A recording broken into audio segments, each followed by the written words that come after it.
Сізге қазақ тілі сабағы. Оқу құралдарымызды түгендеп, кітап дәптерлерімізді ашайық.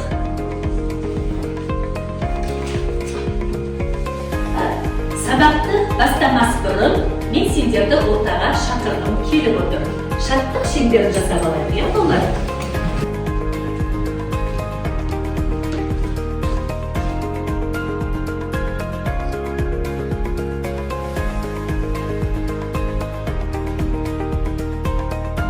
Күнде күліп жүрейік, күннің нұрын төгейік. Мен саған, сен маған, сәттілік бізде тілейік.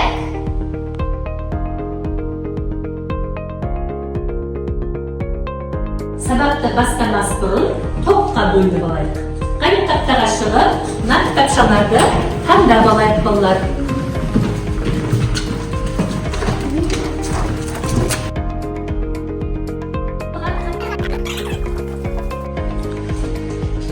Балалар менің сыйғылған кітаптарымды таңдап, қай топта екендіктерін біліп алыңдар.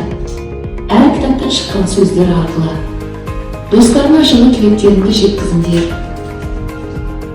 Балалар, үйге қандай тапсырма берілді? Халима ата қойшы. 24-ші жаттығу, өлеңді затқа жаз. Бәрін жазып кеттік па балалар? Ондай болса дәптерлеріңді аша қойыңдар, мен тексеріп шығайын. Бағалау сұрақтарын тұрма балалар қастарыңызда, өз-өзімізді бағалаймыз.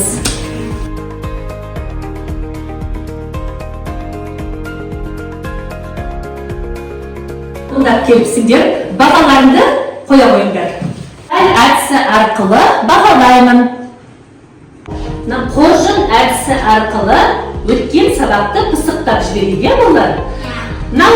Қоржынғы шашақтарында жазылған сұрақтарға жауап беру керек балалар. Ал кім шыға қойып тақтаға? Не деген сұрақтарға қандай сөздер жауап береді? Мысалы, айт. Не деген сұрақтарға не гүл, не парта, не орындық? Өте жақсы, Халима. Келесі. Келе ғой. Нелер деген сұраққа қандай сөздер жауап бер? Мысалы, айт. Сызғыштар, тақталар, парталар. Неге? Тамаша, өте жақсы. Бағлан отыра ғой. Келесі келеді. Келесі, ай көркем келе ғой.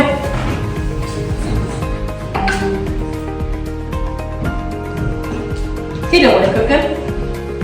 Кімдер деген сұраққа қандай сөздер жауап береді? Мысалы, Кімдер деген сұраққа? кімдер ұстаздар, кімдер оқушылар, кімдер сынып жетекшілер. Тамаша, өте жақсы. Ай көркем. Келесі, кім шығады? Келе ғой. Айша, келе қойшы.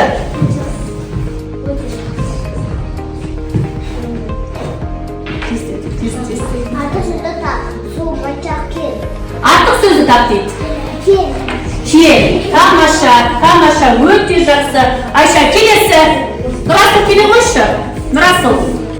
Артық сөзді тап, бір бала қауға асан бер. Бер, өте жақсы.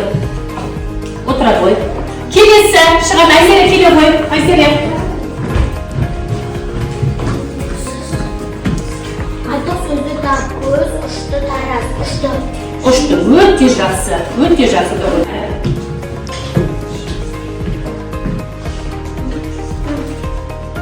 Кім деген сұрақтарға қандай сөздер жауап береді? Мысалы, айт. Кім ұстаз, кім ата, кім әже? Өте жақсы. Бегімай отыра ғой. Келесі сұрақ кеткен. Оқи ғой. Заттың атын білдіретін сөздер. Сен қандай сұрақтарға жауап береді? Кімдер? Мен береді. Балалар, сабақтың мақсатымен танысайық. Зат есімнің жалпы және жалпы түрлерін ажыратуды үйренемін. Өлеңдегі негізгі ойды анықтауды үйренеміз. Оқулығымызды ашып, 27-ші жаттығуға қараймыз. Суреттерге қараңдаршы балалар. Олардың астындағы сөздерді оқиыншы қане. Айна, айна, алма, алма. Суреттерге қатысты сөздердің бірі бас әріппен, бірі кіші әріппен жазылған. Оның себебі не деп ойлайсыңдар? Өзің қорытынды жасап көр. Оны келесі беттегі мәліметпен салыстыр. Аға, қараңызшы, неге мына конвертте перу, лима сөздері бас әріппен, ал қаласы деген сөз кіші әріппен жазылған? Себебі перу, лима сияқты сөздер жалпы есімдерге жатады. Қандай есімдер? Жалпы есімдер, мысалы мыналар қыздар. Арасынан мына бір қыз бар ғой. Оның есімі Дана дейік. Дана бас әріппен жазылады. Ал мыналар ұлдар. Ішінен бір ұлды алайық. Аты Алан болсын. Бұл сөзде бас әріппен жазылады. Есіңе сақтап ал. Кісінің аты жөні, жер сұрақтары, жан-жануарға қойылған атаулар жалпы есім деп аталады. Жалпы есімдер бас әріппен жазылады. Мысалы, Қазақстан, Қарағанды, Айша, Ертіс, Ақтөс, Перу, Лима. Сен алдында сұраған қала, қыз, ұл деген сөздер жалпы есімдерге жатады. Мұны да біліп ал. Біргелкі заттардың жалпы атауын жалпы есім дейміз. Жалпы есімдер кіші әріппен жазылады. Мысалы, ұл, қыз, қала, көше, көл. Балалар, мына кілттер арқылы алтын қазынасы бар сандықты ашып көрейік.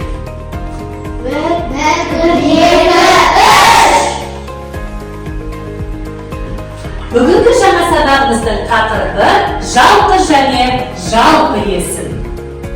Ал балалар, дәптерімізді ашып, бүгінгі күнді жазайық. 25 ақпан сынып жұмысы. Қане 28 жаттығуды балалар не дейді бізге? Өлеңді жатқа жаз дейді. Балалар, мына өлеңнің ішінен жалпы есімді таптық па? Сыздық па? Қане тексереміз тақтамен. Екен, көктен, екен, екен,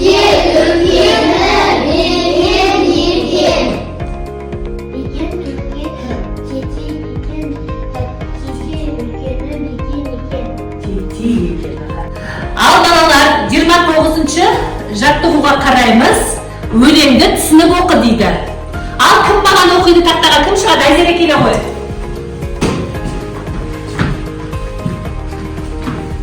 Қанат, Марат екеуі қамшы өре алады.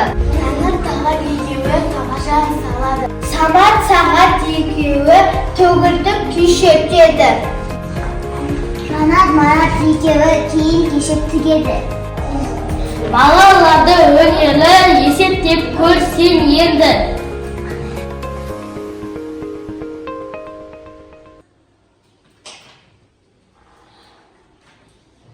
Қанат, Марат екеуі не істеді? Қамшы өре алады. Қанат, Талат екеуі не істейді екен? Самат, Сағат екеуі не істейді екен? Төгіліп шешіледі. Жанат, Манат екеуі не істейді? Кейін кешеп тігеді. Балаларды өнерлі Есептеп көрсетеді. Ал балалар, сергіту сәтін жасайық.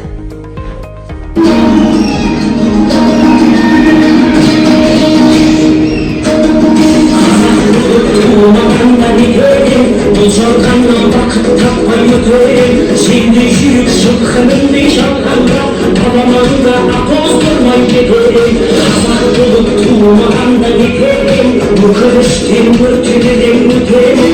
Қасиетті домбыраны қопалмай, қолымды әуелеп төгейін. Мен қазақтың бойындағы қан қазақ, мен қазақтың мен шығайтын ән қазақ, мен қазақтың бақыты мен бағына, баршам мен тура сүйген бар қазақ, мен қазақтың түрім қазақ, тіл қазақ,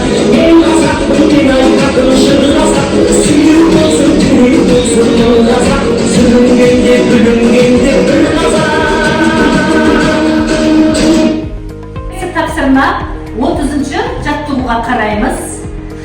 Мен жұртпен тапсырма бергім келіп отыр балдар сендерге.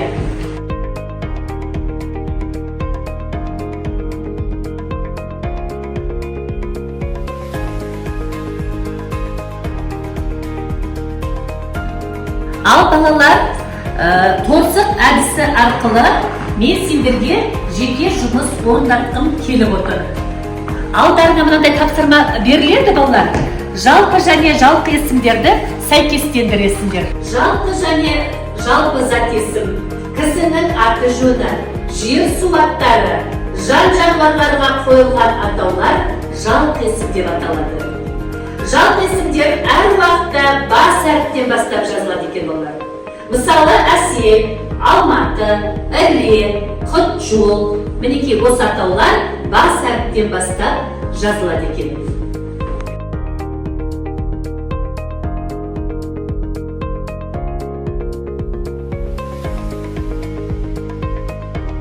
Тапсырмамызды орындап болсақ, жауабын тексереміз.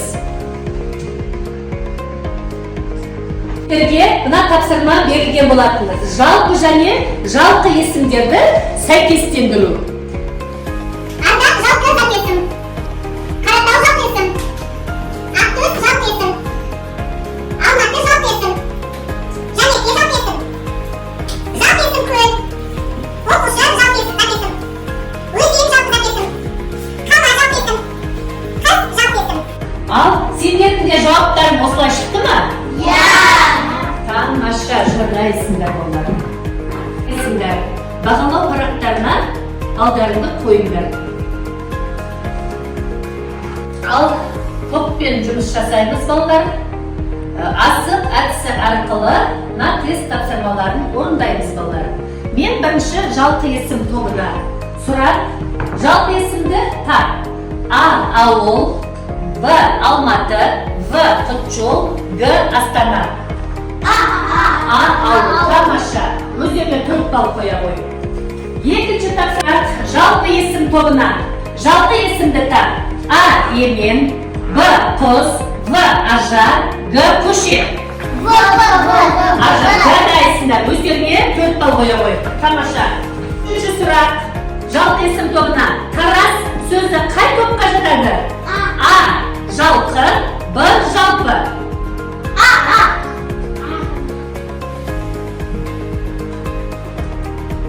Жарайсыңдар балалар.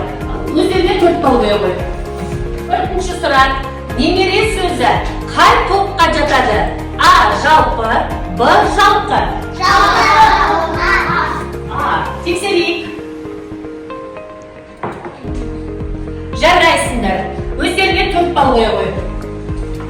Ал балалар, жаңа сабақты түсіндік пе?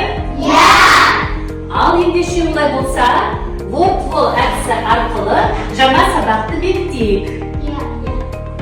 Әр топтан бір оқушыдан келсін, балалар? Халима келе ғой. Кісінің аты жөні, жер су аттары, жан жануарларға қойылатын атауларды не деп атаймыз? Тамаша, өте жақсы. Отырalım, келесі. Жалпы есімдерден басқа зат есімдерді не деп атаймыз? Өте жақсы. Тексерейік. Тамаша. Келесі. Арман келе ғой. Алматы сөзі жалпы есім бе, жалпы есім бе? Тексерейік. Өте тамаша. Бағлан келе ғой. Ауыл сөзі жалпы есім бе, жалпы есім бе? Тексерейік. Өте жақсы. Келесі Расыл келе ғой. Тәп сөзі жалпы есім бе, жалпы есім бе? Жалпы есім дейді. Тексерейік. Өте жақсы. Бекмай келе ғой. Мәриям сөзі жалпы есім бе, жалпы есім бе? Жалпы есім. Тексерейік. Өте жақсы. Әнуар Боранбаев жалпы есім бе, жалпы есім бе? Тексерейік. Тамаша, өте жақсы. Айзере келе ғой. Немере сөзі жалпы есім бе, жалпы есім бе? Жалпы. Тексерейік. Тамаша, өте жақсы.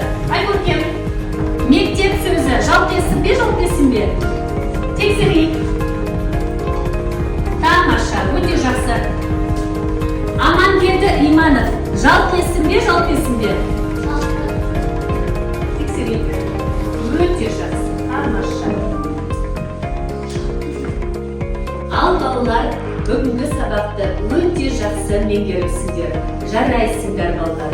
Үйге 31-ші жаттығудаламыз үйге және ереже жаттап береміз балдар. Бүгінгі сабақтан алған білімімізді бағалайық. Арман неше балл? 9 балл. 9 балл. Бағлан? 9 балл. Bilmay 2 bal.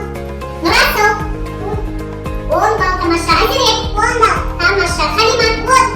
Tamasha Ayşe 9 bal. Aygülke 10 bal. Victoria 8 bal. Жақсы. Жарайсыңдар балалар. Өте жақсы. Сабаққа деген өте жақсы белсенділіктеріңді көрсеттіңдер балалар. Алған бағалармен қане кері байланыс берейік. Ал